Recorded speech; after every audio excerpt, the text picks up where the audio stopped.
আজকে দেখাবো double glass তৈরির ফুল প্রসেসিং। তো আমরা প্রথমে স্পেসারটাকে সাইজ পরিমাণ সুন্দরভাবে কেটে নেব। পেপার কাটিং ব্লেড দিয়ে এটাকে খুব সহজে কাটা সম্ভব।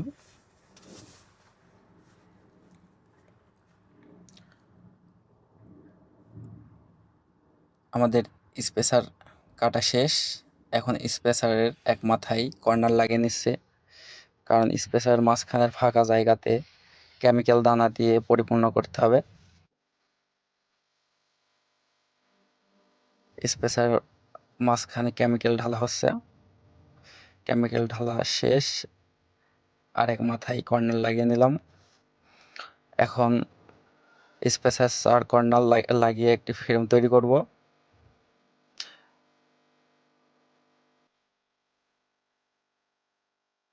আমাদের ফ্রেম তৈরি করা কমপ্লিট।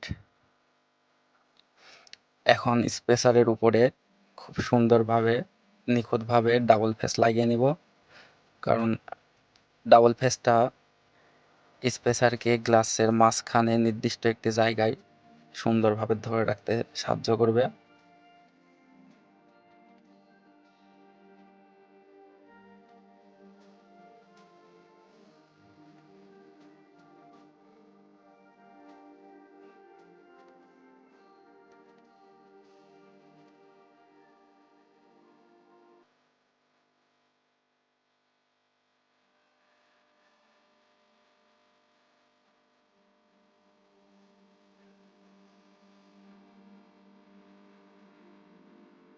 তো আমাদের স্পেসারের উপরে ডাবল ফেস লাগানো কমপ্লিট।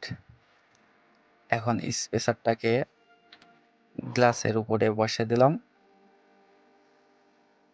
এখন ডাবল ফেসের উপরে প্লাস্টিকটা উঠাই দেব, কারণ ডাবল ফেসের যে একটা আঠা, ওইটা গ্লাসের সাথে অ্যাডজাস্ট হয়ে গ্লাসের নির্দিষ্ট জায়গাতে স্পেসারটাকে ধরে রাখতে সাহায্য করবে।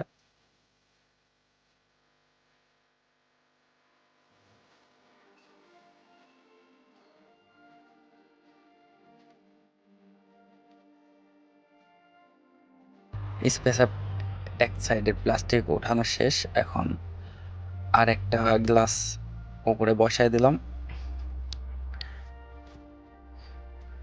উপরের গ্লাসের নিচের ডাবল ফেসের প্লাস্টিকটা উঠাই দিচ্ছে। এখন দুই সাইডের দুইটা গ্লাসকে স্পেসার ও ডাবল ফেসের মাধ্যমে অ্যাডজাস্ট করে নিলাম।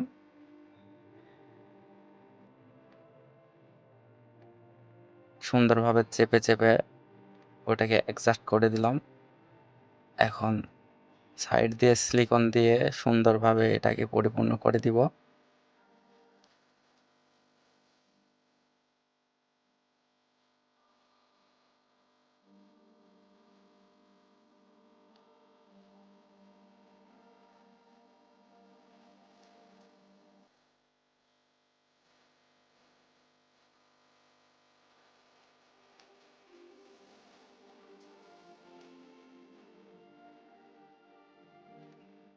তো আমাদের সিলিকন লাগানো শেষ।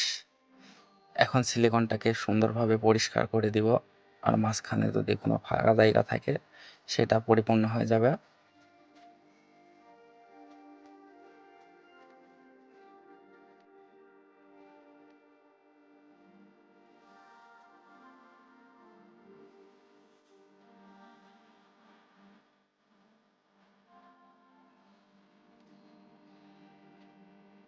তো আমাদের ডাবল গ্লাস তৈরি হয়ে গেছে।